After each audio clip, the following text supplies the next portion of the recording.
Olá, bom dia a todos. Eu sou a Lorena Nascimento e hoje eu vou apresentar o trabalho Um estudo sobre o uso de abordagens de gerência de dados em sistemas de análise visual de dados e espaços temporais.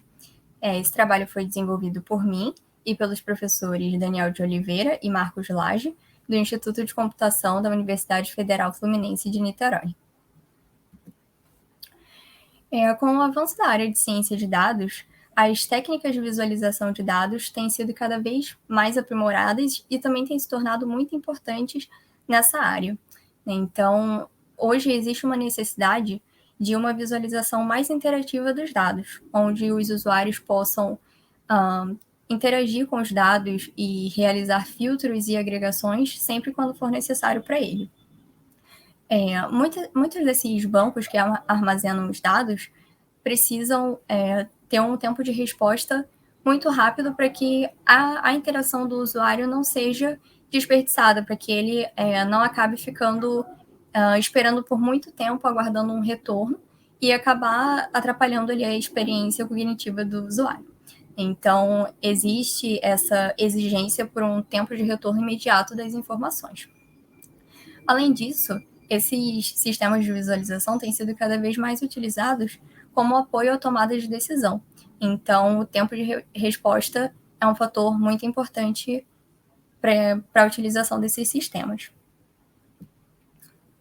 Alguns dos desafios que nós encontramos enquanto fizemos esses trabalhos foi o fato de que algumas consultas que nós precisamos realizar são complexas e demoradas, dependendo do tipo de informação que a gente precisa retornar e também dependendo do tipo de operação que a gente precisa fazer. Como, por exemplo, filtros e agregações em dados espaços temporais, o que acaba influenciando diretamente no tempo de execução das consultas. Então, esse estudo comentado no rodapé dessa apresentação diz que o tempo aceitável é de no máximo 0,5 segundos para o tempo de resposta. Então, quando o tempo de resposta ultrapassa esse limite, essa abordagem já deixa de ser interessante.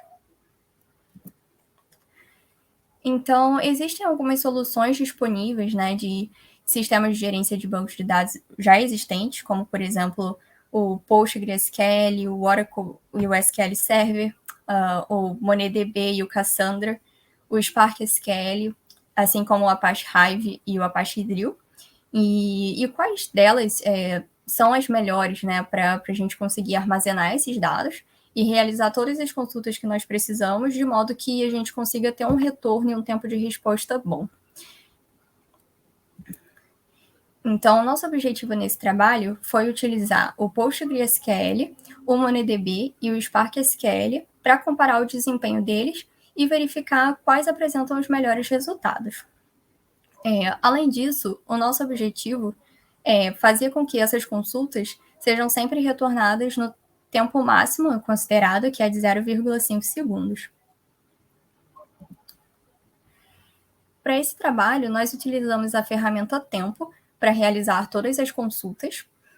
O objetivo da Tempo é obter os dados pluviométricos de diferentes fontes. Então, por exemplo, eu posso ter o CEMADEM e o Alerta Rio como fonte, e essas fontes podem ter dados com granularidades diferentes, como, por exemplo, uma determinada fonte pode fornecer o dado a cada hora e uma outra fonte pode fornecer os dados a cada 10 minutos, por exemplo.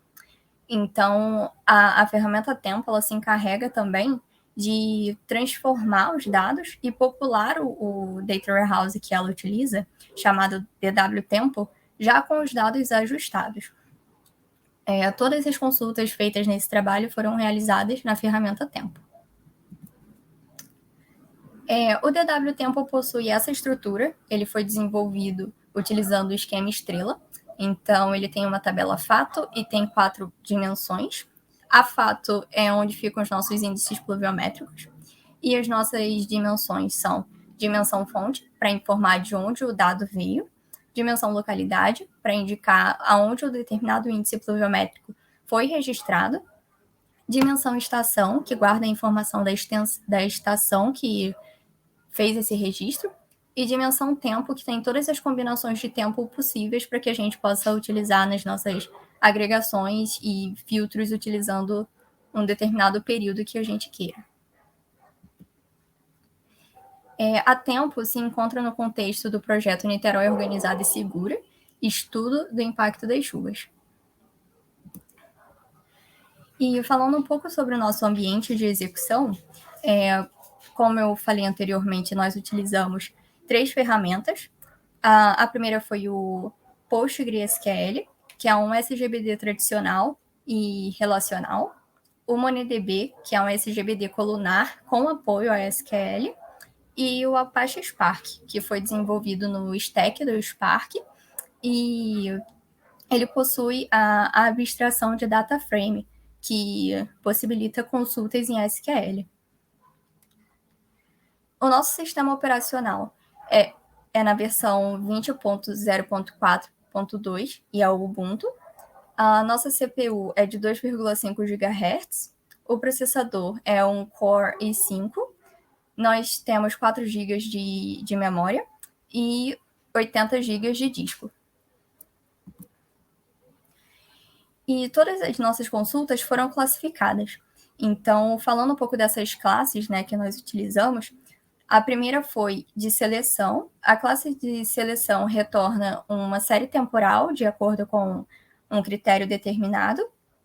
A classe de junção retorna os dados de acordo com algumas junções que nós podemos fazer entre as tabelas.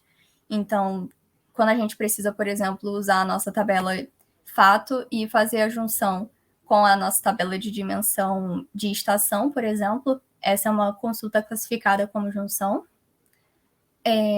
Consultas do tipo vizinho mais próximo. Trazendo para o nosso cenário, essa consulta seria, por exemplo, quando nós temos uma determinada estação e nós queremos, talvez num raio de 5 km, por exemplo, verificar qual é a estação mais próxima do ponto de partida. A consulta do tipo C4 é a de agregação, então é quando nós precisamos fazer algum tipo de agregação, como, por exemplo, calcular a média do índice pluviométrico e utilizar um determinado critério para filtragem. E consultas geométricas, que também trazendo para a nossa realidade, como, por exemplo, se nós quisermos calcular em um raio de 5 quilômetros quais são as estações que estão disponibilizadas nesse raio. Aqui nós temos um pouco sobre as nossas consultas, um pouco mais detalhado, né? Então a gente tem aqui uma descrição mais detalhada. Vale ressaltar que todas as consultas pertencem à classe C2, porque nós precisamos fazer junções entre as nossas tabelas. E algumas consultas retornam mais de 100 mil tuplas.